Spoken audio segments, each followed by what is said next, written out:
Let me back up a little bit and explain what the microbiome is and why you should care about it. So I tell patients they have a pet inside of them, and it's their job to feed it and take care of it. Oh, I like that. Yeah, and no one ever told them that because no one knew. But the microbiome is the collection of bacteria, fungi, viruses, and even parasites that are supposed to be living inside of you. So we have a commensal relationship, meaning that we feed it and it does good things for us. And one of the things that it does is create substances that calm inflammation. And so if you give it good things to eat, it will calm inflammation, not just in your gut, but in your entire body. Welcome to the Beyond Physio podcast, where we help you move, excel, and inspire others on your journey to your next level with knowledge and advice from experts and testimonials from our like-minded community. Struggled with one of them. Which one was that? The one about Guilty pleasures? no, that's easy. I had a couple of those. It was one about work-life balance. Yes. It's hard. Oh God. And the struggle is real because I'm also on the same page. Yeah. As many times as I've done routines and set everything up to the T, Yeah. things just get in the way, and Yeah. putting out fires every day as an Yep. entrepreneur, as Yep. a parent and whatnot. But Yep. cool. Great. Welcome to the Beyond Physio podcast. I'm Dr. Jerry Yu, CEO founder of Next Level Physio. Today I have Dr. Shannon Scholl, CEO founder of Gastro Direct in Raleigh. What's interesting about Dr. Scholl is that not only is she board certified in gastroenterology, but she has interests in women's health and in functional medicine. And I really wanted to pick her brain on our show because of some of the questions that we've been asked as physical therapists. So, Dr. Scholl, welcome to our show. Thank you so much. I'm so excited to be here. I'm excited that you're here too. We only met a couple days ago, but That's I think right. we really hit it off. So Yeah. I'm really excited to probe and ask and inquire. So the first thing I want to ask, and I want our listeners to know, is your whole origin story. How did you get into medicine and then make that transition from medicine into these other interests that you have?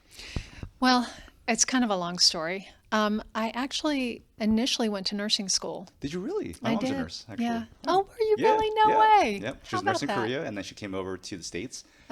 Was in the OR for many years, Yeah. and then switched over into skilled nursing, and now she's retired. Okay. Yeah.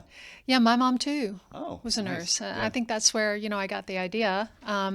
And when I was a young person, I knew that I was interested in healthcare. She had been telling us stories around the dinner table, some of them really stomach turning for years and years. And so I had an interest, but it wasn't quite the right fit. I was always kind of waiting after class, asking questions that I didn't need to know the answers to. So ultimately, I went and got a degree in biochemistry, worked in a lab for a little while, thought this is not medical research. gosh. I want to do bench to bedside research, and so I went to UNC, and I had a really good mentor in GI. I already had an interest in liver disease, and that kind of got me started on this path. Amazing. That's so cool. And so now, have you ever had anything physical happen to you where this also brought more interest to those areas that you're interested in? Well, I will tell you an interesting story Yes. that kind of dovetails with my interest in the microbiome. I slipped a disc a few years ago, L5S1, and I have chronic inflammation in my SI joint, my right SI joint, as a result. Really? Yes, it's a really good story, actually. I was sitting for 3 days straight watching the R. Kelly documentary, Oh, that was and I pretty. bulged a disc. I didn't move enough. Oh man, that engaging. That I just sat there transfixed, and after my 3 goodness. days of doing not much else, I couldn't move. But anyway, as I kind of have gone on this journey of learning about the microbiome and gotten my own microbiome under control, I have found that when it's not doing great, my SI joint acts up. That's really curious. Yeah, it's so interesting. It makes perfect sense, actually. Oh, now can you go into that, because we have a lot of patients with low back pain issues, Yeah. chronic, and they often come to see us at Next Level Physio because they've tried everything else. Yeah. But I love this aspect of bringing medicine and bringing in this other aspect, which is gut health, Yeah. into this. Can you explain that? Sure. So let me back up a little bit and explain what the microbiome is and why you should care about it. So I tell patients they have a pet inside of them, and it's their job to feed it and take care of it. Oh, I like that. Yeah, and no one ever told them that because no one knew. But the microbiome is the collection of bacteria, fungi, viruses, and even parasites that are supposed to be living inside of you. So we have a commensal relationship, meaning that we feed it and it does good things for us. And one of the things that it does is create substances that calm inflammation. And so if you give it good things to eat, it will calm inflammation, not just in your gut, but in your entire body. Intriguing. Yeah. So that makes me wonder because we've shared this before, but I've had clients where they have both GI issues and back pain. Yeah. So what you're saying does seem to have some definite correlation. Yeah. I'm a believer. So in that case, let's talk about what you would feed this pet that might be beneficial for our clients out there who are suffering from these chronic musculoskeletal issues. It comes down to one word, really, which is plants. Plants. Yeah. And when I talk to people, they usually think I mean like Brussels sprouts. I mean, okay. Brussels sprouts. I do too, but not everybody does. But coffee is a plant. And peanut butter is a plant. You know, chia seeds are a plant. Right. Pistachios are plants. Chocolate-covered almonds are plants. Dark chocolate is a plant. I love dark chocolate. And me too. So, you know, potato chips technically are plants. You know, some plants you could choose are healthier than others, but you want to feed it a diversity of plants. That's really the key. And yeah, and it's really not hard. We'll talk more about it. But the point is just to keep it top of mind that you need to be feeding the bacteria in your gut things that they can turn into health promoting substances for you. And if you do that, they'll do it in the background without you even thinking about it. They'll help manage your weight. Wow. They will ease menopause, perimenopausal symptoms. They will balance your hormones. You know, we talk about low T these days, and we talk about PCOS. A lot of women meet criteria for polycystic ovarian syndrome. Without the cystic ovaries, just the hormones are so out of balance. And the gut microbiome is responsible for balancing those. That's crazy. So it's funny because we talked before about how there's a controversy with people on the carnivore diet, other diets in particular, but I think there is this argument that because of the protective phytotoxins that plants have, that doesn't this also cause some sort of inflammation in the body itself? It's actually the opposite. So if you think about a plant sitting out there, picture a little spindly little plant, and it's out there in the cold or in the really, really hot sun. The winds are whipping it, you know, bugs are attacking it. It has those phytochemicals in order to fight off those attacks. Those are what we call antioxidants. They're anti-stress compounds. And when you put them in your body, your microbiome knows what to do with them. And those things are actually really important for preventing cancer of all types. And so when I'm thinking, to go back to your question, it ties in, when I'm thinking about what to feed my pet, I'm thinking about two things, fiber and pigments. And pigments are those phytochemicals that give blueberries their blue hue, raspberries their red hue, black beans their black hue, and those are antioxidants. That's and curious. In my world, they're so good for you. Get as many as you can. In fact, that's one way to simplify what we're talking about is to eat lots of colors. We talk about eating the rainbow. Right. Now, does that mean necessarily that it's bad to eat meat then?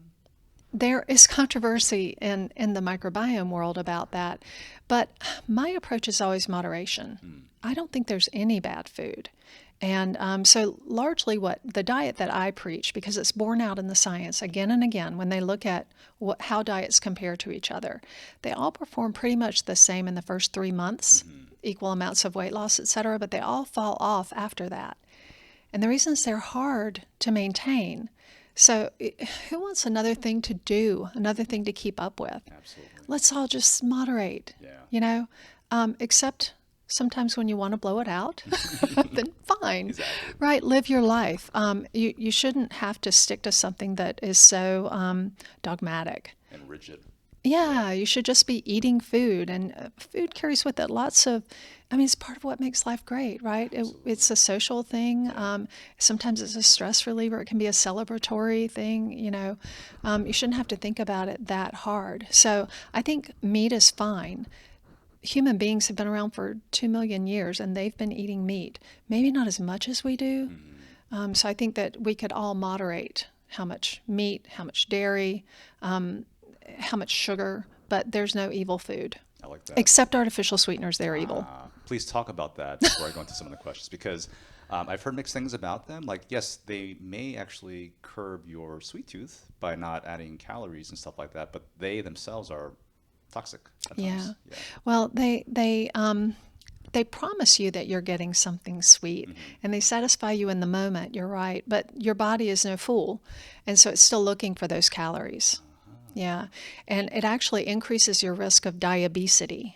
Diabetes. Talk Yeah. about that. I mean, it's just, what they call it, that whole metabolic syndrome that goes together with overweight and being obese and having diabetes. Yeah, definitely.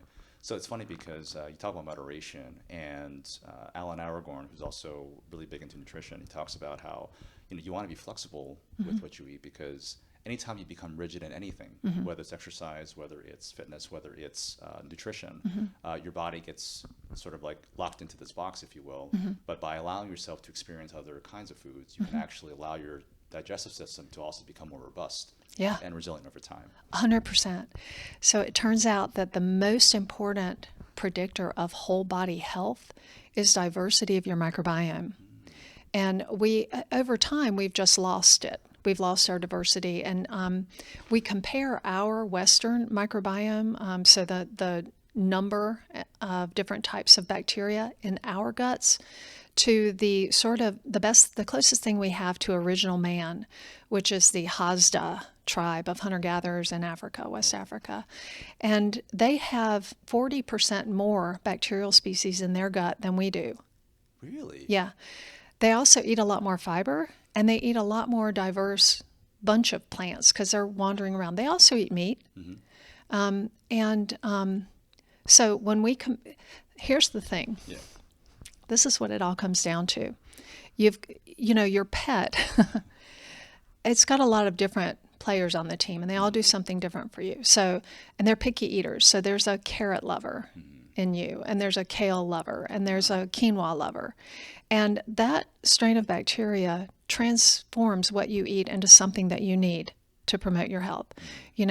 They make 90% of the serotonin that's in your body, the happiness hormone. They make 50% of the dopamine in your body, which is the hormone that we experience when we smell baking cookies. Love that. Yeah. And so you have, each one is a big eater. You have to eat enough foods that you recruit a big enough team to convert your food into the maximum number of health promoting substances. So over time, our microbiomes have just shrunk from the antibiotics that we're exposed to, from the chlorination and the fluoridation in our water, to being inside too much, to not gardening so we're not playing in the soil, to our moms being protective and not letting us make mud pies or kiss our dog. Right.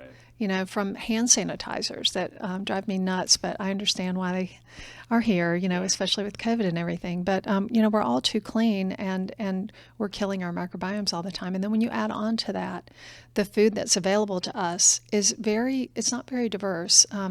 It's mostly corn, wheat, soy, and sugar from beets. Oh, wow. Or corn. And so, but when you compare that to the Hazda, they wander around their area in West Africa eating whatever happens to be in season right then. And so research shows that you really should be having 30 plants per week, 30 different plants per week in your diet. Wow, that's a lot. In order to support that full team to convert your food into stuff. It's really not a lot, though. Because I used to do this in clinic all the time. I would sit down with people, and we would get to 20 plants really easily, things that they like. Oh, I like cherries and carrots and Brussels sprouts, broccoli, I'll eat all that stuff. And then we started thinking about peanut butter and coffee and chia seeds and pumpkin seeds. And I could go on and on and on and on. There are a lot we probably wouldn't have that big of a problem getting up to 50 or 100. It's just keeping it at top of mind and realizing, I'm making oatmeal this morning. In addition to the cinnamon, which is a plant, and the oats, That's right. I forgot about cinnamon. Yeah. As a plant. Yeah. That's true. I'm going to throw in some pumpkin seeds and some maple syrup. and maybe some coconut flakes. When you add your coffee, you're up to 6 plants. Wow, just like that. No big deal. No big deal. That's amazing. So then, one question I had was, and somebody asked me earlier today was, hey, when you talk to Dr. Scholl, can you ask her this? Yeah. And that is, does food sequence make a difference too, as far as what you're taking in? So, hey, should I have veggies first, or fruit or dessert first, versus meat, if I'm going to actually try to maintain this gut biome to the optimal level? Nope, it does not matter, because if you think about it, it's all getting chewed up and mixed up in your stomach. That's true. You know, Yeah. and it takes your stomach about 3 hours to empty. So you would have to be sequencing all day to make that really matter. Oh, that's good, actually. Good to Yeah. know. So let's talk about, as far as like the role of things like movement and Yeah. exercise in maintaining gut health. The reason I ask is because obviously, as a physical therapist, we do believe in movement, and as you know, Americans don't move enough.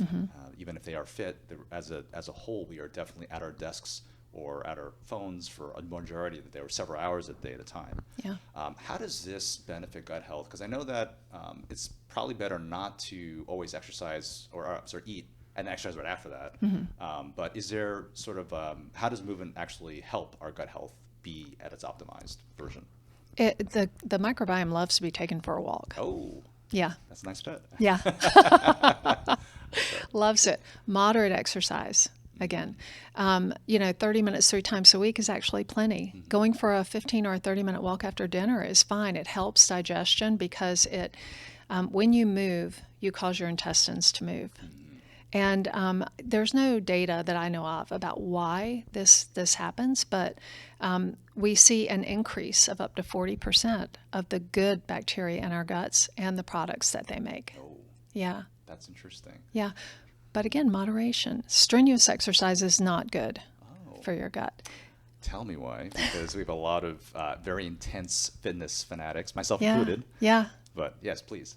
Well, it steals blood flow away from the intestine. And so that leads to a more porous gut lining, which is leaky gut, Oh, interesting. which is inflammation. Yes.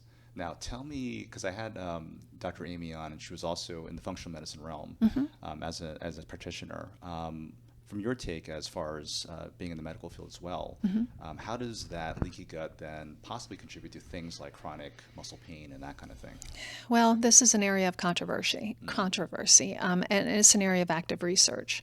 The thinking is that, and it makes total sense, when you have more porousness of the wall of the gut, the immune system, I'm going to keep it simple. Yeah. The bacteria and the negative products that the bad bacteria make can leak into the tissues of the intestinal wall, Sure. and that activates the immune system.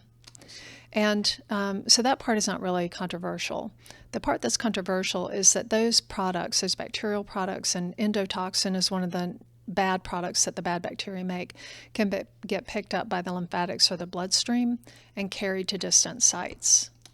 So it could be that just in general, overall, your immune system is sort of ramped up because of this inflammation that's going on in the gut wall, or it could be that things are being picked up as they leak into the tissues and carried to places like your thyroid to cause autoimmune thyroiditis, or to your brain to cause multiple sclerosis, to your skin to cause rosacea or acne. Right. Wow. So actually the effects can be far-reaching Yes, as far as that goes. absolutely. When we're talking about gut health, we're talking about whole body health. I think, was it Hippocrates who said that all health begins in the gut? You know, I believe that actually. And given what you're saying, you definitely substantiate that with the science and as far as the things that can actually be controlled too. So if you can modify the things that we eat to better align with the gut biome, that can actually lead to this whole body effect. And if you have any kind of long range or long term chronic pain out there, maybe this is an area that you might not have gotten checked out. And this would be a good time for you to consider talking to someone like Dr. Scholl, who is an expert in this area. So we'll leave your information in the show notes and stuff. Okay. That's great. Now, let's move on to processed foods, because I think we all know inherently that processed foods are not good. Right. And the rule of thumb that I remember reading a while back was, if you if a 6-year-old can't pronounce it, Ah, it's probably not something you want to put in your body. that's right. And I'm like, you know what? That's absolutely true. Yeah. But from your stance as a mental health provider and as somebody who has an interest in gut health and functional medicine, what's your take on why processed foods are so bad for the gut? So, your body is 2 million years old. It is a machine that is 2 million years old. And the digestive process really hasn't changed much in that time. No reason to think it has. But our food that we introduce to it has changed so much in the last 50 years with the advent of food science that we're now putting things into our bodies that are not real food. And your body is just going to take those things and try to build a person out of them. And if you feed it styrofoam balls, it's going to try to build a person out of styrofoam balls. So one of the rules of thumb that I heard that I really like is if you are cooking in your kitchen and you can't possibly add what is on the ingredient list, like sodium benzoate, what the heck is that? Where do you get that? Yeah. So if you can't add it, if you can't use it when you're cooking in your kitchen, don't eat it. But another thing about processed foods is that one of the reasons that they have so many additives is to preserve their freshness and retard microbial growth, right? Well, what do you think they're doing to your microbiome? Yeah. So it's not real food, and it's meant to slow the growth of microbes, and we're actually trying to grow microbes. God, that's so interesting. Yeah.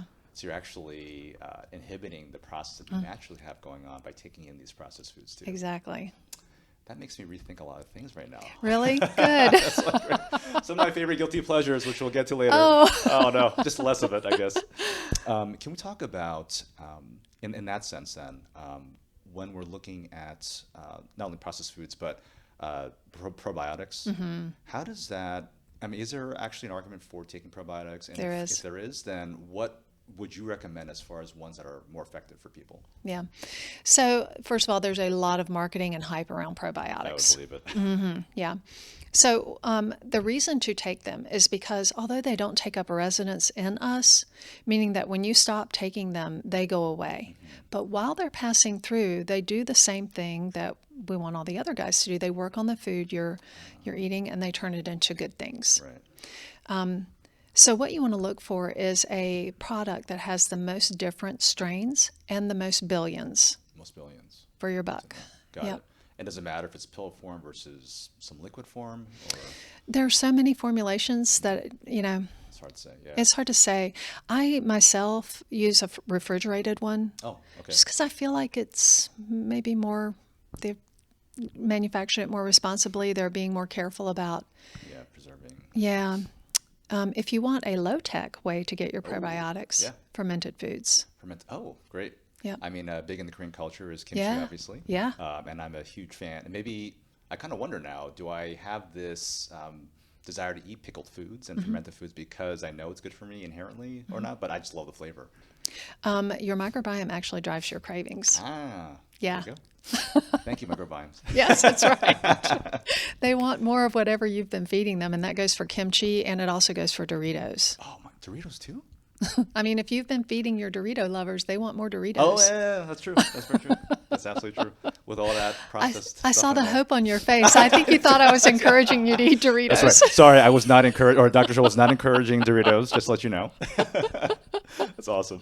So as far as getting back to activity, what are some things that you do yourself personally to keep your fitness level up? Because we do focus on working with clients in particular who are active or want to live an active lifestyle but can't because of some sort of chronic injury or after surgery, what have you. What are some things that you do for yourself, Dr. Scholl? I walk and I lift weights. That's awesome. Yep, that's what I do. And I know the need for stretching, but I do not like yoga. I'm too high strung, I think, to take the time. But I do stretch in the tub and the shower and in the hot tub. Hey, there you go. That's awesome. Hot tub yoga is what I call it. That's all. That's actually, that could be very marketable, actually, as I think about it. It's funny because our clients, a lot of them, actually, it's funny because we have this dichotomy of clients who are super active and probably do too much. So we have to slow them down. And then we have this other subpopulation of clients who they aren't as active. They know they should be. They don't know where to start. And on top of that, they've got these other issues on their health side. So we as a provider, we try to take a whole person approach, and when we can, we do recommend that they do seek either functional medicine or other types of nutrition advice, because that is something I think is a big player in what is not being addressed in most physical therapy clinics. It's that, like, listen, I can do everything I can in this hour with you, but if you're not willing to take care of yourself in the other areas, and I can make general recommendations for you, but if you don't do those things, it doesn't matter what I do in this hour. We're going to reset back into that stage, or it's going to prolong your state of inflammation, of pain, of dysfunction. And so if we work together as a team, we know that we can get the best outcome, the desired outcome that you want to get from our services. How do you work with your clients, and walk us through what that looks like, Dr. Scholl? Well, when I see people, they come in for an hour. And I Right. think that's really important because you need to have time to tell your whole story. And it may go back years and years. It may go back to childhood. Yeah. And I take a detailed history of all of the symptoms that you're having and all of the foods and drink and over-the-counter medicines. Ask me about NSAIDs. Oh, I hate them. But anyway, we'll go into that. all of their habits, like all of the things that they're doing when they're not sitting in front of me. Then I do a lot of education, and we set up some testing. Sometimes people need a scope. Sometimes they need some blood testing. Sometimes they need a CT or an X-ray. But it's amazing. Probably the same for you. The most important part of the whole thing is hearing the story. Getting a 100%. good history is what we call it in medicine. Yeah, same with us. I would say that because of the nature of the beast, which is practices that where you're seeing 4 or 5 patients an hour, the PT mills we call it. Same with medicine, I'm sure.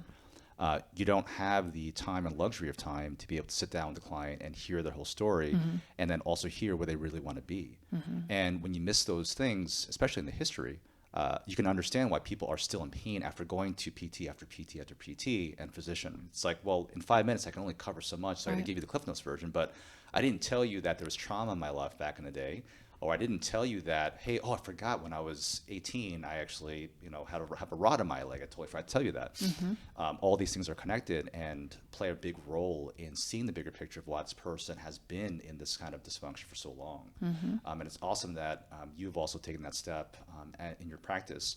And I believe that you are a direct primary care physician as well. Not primary care, direct direct specialty specialty. care, yeah. Thank you. And so what that means is that the reason that I can see patients like that is because I've stepped out of the insurance world. Yeah.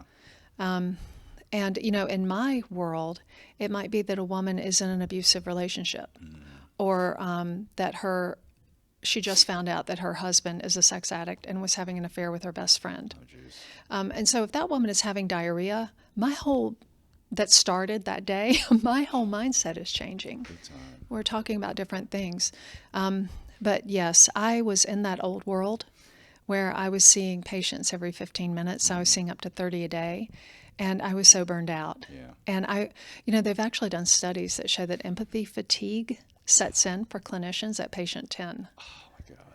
Big time. I Yeah. can see that. So, I didn't feel like I was doing a very good job either because I was checking the last note that I did and Yes. then running in, and I'm mentally checking my watch. We've Right. only got 10 more minutes left after it may put you in the room, And what I do now is so much more satisfying. It's just like you were referring to. You can really get to the bottom of issues for people. And as a caregiver, that feels so much better Yes, for sure. than we used to call it the golden hamster wheel The golden hamster wheel. Oh, of work in the Yeah. old traditional yeah. system. Exactly, and that's the same reason why I left some of the practices I used to work with in the past, and that's because, when you're seeing 30 patients a day, and especially in our field where there is some hands-on stuff, by the 6th, 7th hour, it's pretty exhausting, and so, and if I don't show it to my clients, which I don't, Right. at the end of the day, I'm just totally numb from that, and I was like, I'm just tired of doing that to myself and to my family for that matter. Yeah. So I think that we're both on the right track as far as being able to provide that individualized care to our clients and to really, I would say, give a crap, to be honest, because there are a lot of places that don't do that these days. Right. When patients work with you as far as a program, do you sort of see them for a period of time, or is it more that you provide them with the best sort of like advice in that hour that you're working with them, and then you have them go off on their own? No, well, I like to think anyway, my track record has been, I will say, that I tend to fix people. Oh, that's great. They come in, we talk for an hour, and part of why I educate is because I want them to understand what I think is going on with them, and I want them to actually push back a little bit. Does this sound right to you?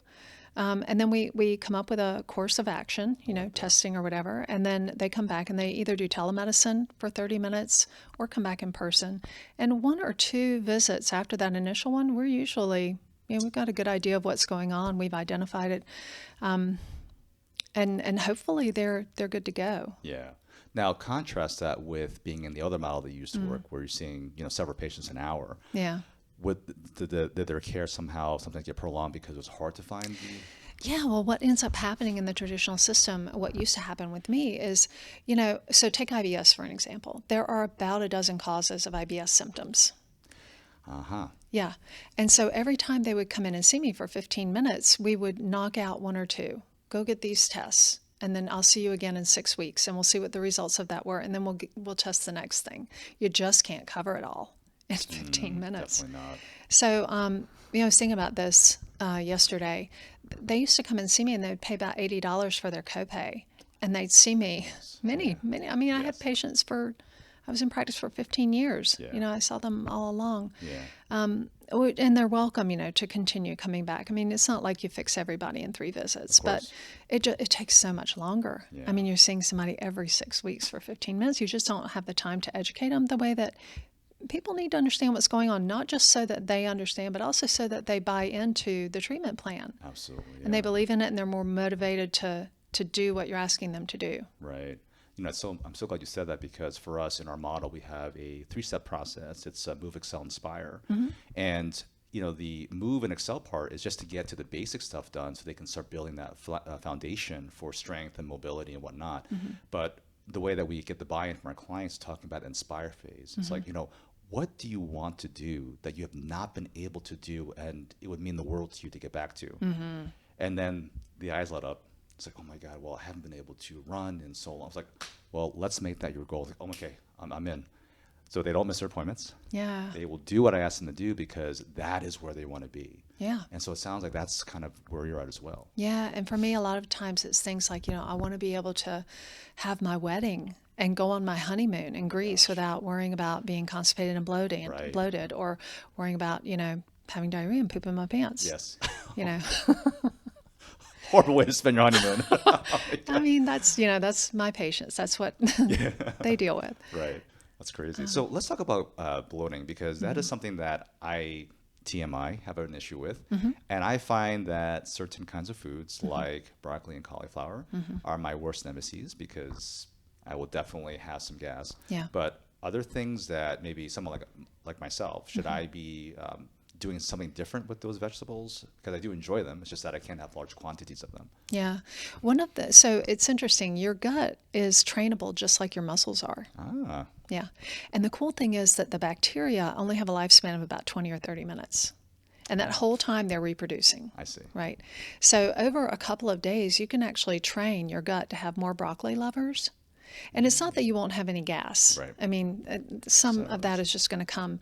But you will not be, the natural instinct for human beings when they eat something that doesn't agree with them is to never eat it again. Exactly. Worst thing you could do, because you're going to starve out the bacteria that would have helped you digest it. There just aren't enough in there. So what you should do instead is take note of that, and over a few days, increase. And you can start with as small as you feel safe doing. A tablespoon of just about anything is going to be fine. And then the next day have 2 tablespoons. And the next day have 3 or 4 tablespoons. That sounds a lot like exercise too, actually. Small doses at a time to train the system to be able to take that in. Yeah. And here's the mind blower. Uh-oh. Here we go. Here we go. So you grow those bacteria, right? Yeah. And not only do you have more bacteria to act on that food, but they are making more of the good things that come from it. So you can actually, as you grow your microbiome, you can eat the same amount of food, but you'll have more team members to work on it and turn it into good stuff. Wow. That is a mind blower. Yeah. Amazing. So you get exponential returns. Oh, man, that's so cool. As far as people out there who are hearing our show right now, and maybe they've made bad life choices in the past with their nutrition, they've been living on a diet of processed foods, what are some like very baby step things that they can do, maybe 2 or 3 things to get them on the right path so that they can start incorporating a better, healthier lifestyle as far as nutrition and food go? Yeah. One of my favorite hacks is a fiber supplement. Like psyllium husk or something like that? Okay. That's a really good one. There are 4 really common ones. There's psyllium husk, benefiber, which is wheat dextrin, acacia fiber, and partially hydrolyzed guar gum. And I tell people start low and go slow. So start at a teaspoon and then go up to 2 teaspoons. If you're tolerating over 2 weeks, a week at a teaspoon, add 1 the next week. If you're tolerating that, add in the next fiber type, and you can even mix them. Like I have mine mixed in a sugar canister type thing. Oh, nice. So I've worked my way up, and you can work up to a tablespoon to 3 tablespoons a day. I see. And just add it to your water bottle or, with your water shaker thingy. Yeah. Forget what you call it. The shaker bottle thing? Yeah, to keep it suspended. Yeah. And then you're starting your day with fiber for plants. Yes. And it's soluble fiber. All those fiber supplements are always soluble fiber. And that is going to help anybody's microbiome. That's good to know. Even if you have terrible IBS with diarrhea, I promise you it will make it better. Oh, wow. Good to know. That's great. So that's one thing. Yeah. Another thing is I love compound foods like salsa. Okay. Also too. And here's a really important point. You don't have to have a full serving of a plant.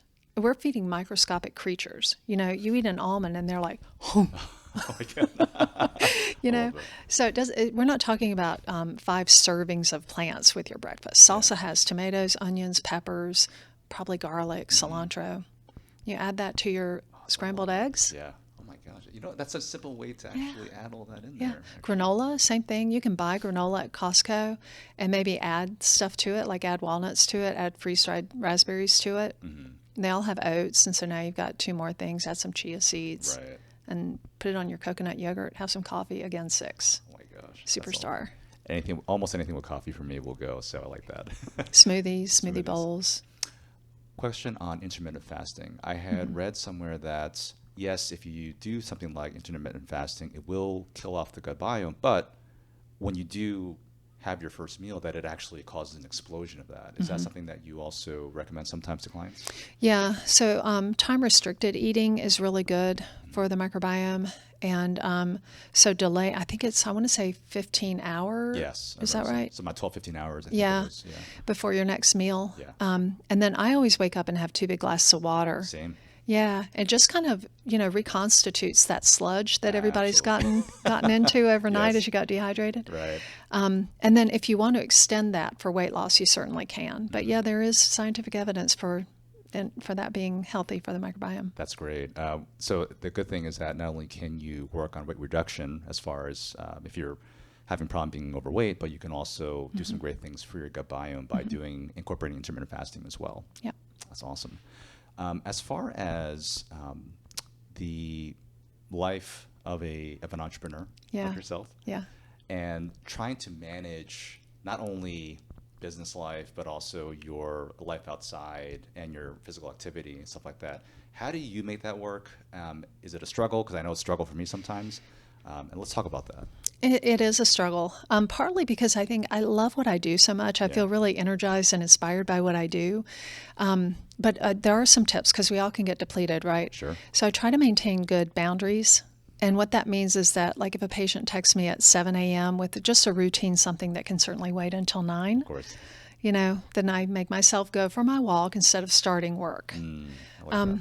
And I try to do things that feed my soul, I guess. I like that. Yeah. So I have certain hobbies that I like that allow me to indulge my creative side. So cooking is a big one for me. Anything that involves fabric. I love fabric. Really? Yes. Oh my gosh. Interesting. Yeah. And just having meet so my daughter, pretty. she's really into sewing and Oh, really? creative stuff like that. So it's interesting you say that. I would love to have her come over. I have love to do that. have a little sewing room in my Oh my house. gosh, really? Oh, that's yeah, so funny. with a dressmaker's dummy that I Yes, don't know how yes. to use and all kinds of stuff. That's awesome. It's great. Is there any other information that you love to pass on to our audience about maintaining gut health? One thing we actually didn't get into, which before we even end there, I want to talk about women's health and how that's been an interest of yours and what exactly you do with women's health. Well, first of all, I love women. I mean, I love men too. Men are great, but I've just always found it really easy to establish a rapport with women. And we're different. Our bodies are different. Our experiences are different. Our hormones are different, and those hormones affect our bodies differently. For sure. And so for all those reasons, I guess, over time, about 95% of my practice ended up being women. Oh, interesting. Yeah, related women. So I don't do like OBGYN or anything like that, but I just have an understanding of how women's bodies are different and how we respond differently to medications and to diet and how our bodies change as we, get pregnant and raise children and the stressors and demands that creates. And so whenever I talk about microbiome optimization, one of the things that I'm telling them that for is because the microbiome actually pulls the levers on estrogen and testosterone. And so as we're progressing through the different stages of our lives, it's really important to optimize that. Got it. And so then as we get older and past menopause, those are definitely some considerations for women too. Yeah, and the microbiome. My friends joke that they should take a drink every time I say microbiome. Because like every other word I say. Everybody would be drunk. But yeah, the microbiome changes as we get older, having something to do with aging. We don't know what yet, but also, changes in our lifestyle. The kids are out of the house now. Maybe we don't have to eat so healthy anymore. Maybe we can eat more junk food because nobody's watching. Maybe our teeth have problems. Maybe our acid production is lower in our stomach, and so the pH is different in our intestine, things like that. Wow, that's powerful. That's awesome. Thank you so much, Dr. Scholl, for being on our show. My pleasure. Is there any one other thing that you want to share with our audience? I just want to drive home the point that diversity is key. So just get a little bit of plants everywhere. When you're making your oatmeal, put as many different colors on it from plants as you can imagine. And that's all you have to do. Simple as that. Oh, it's so easy. So for our audience out there, if you are struggling with eating the right kinds of foods, as Dr. Scholl has said, it's quite easy to add a diverse amount of food to allow your gut biome to do what it has to do to optimize your health. And if you've had any kind of chronic pain out there, understand that there is maybe a big piece of the pie that we're missing, which is maybe talking about nutrition, talking about why you're having some GI issues that might be going along with your chronic pain. And I think that if we can incorporate those things into your plan of care and address this from that angle, I think you might have even better success at dealing with what you're going through as far as chronic pain goes. But Dr. Scholl, thank you so much for coming on our show. Thank you for having me. I enjoyed it. Thank you. Thanks so much for tuning into today's episode. It really does mean a lot to us. And don't forget to like, share, subscribe, or comment if you got at least one or two helpful insights or takeaways to help you get to your next level.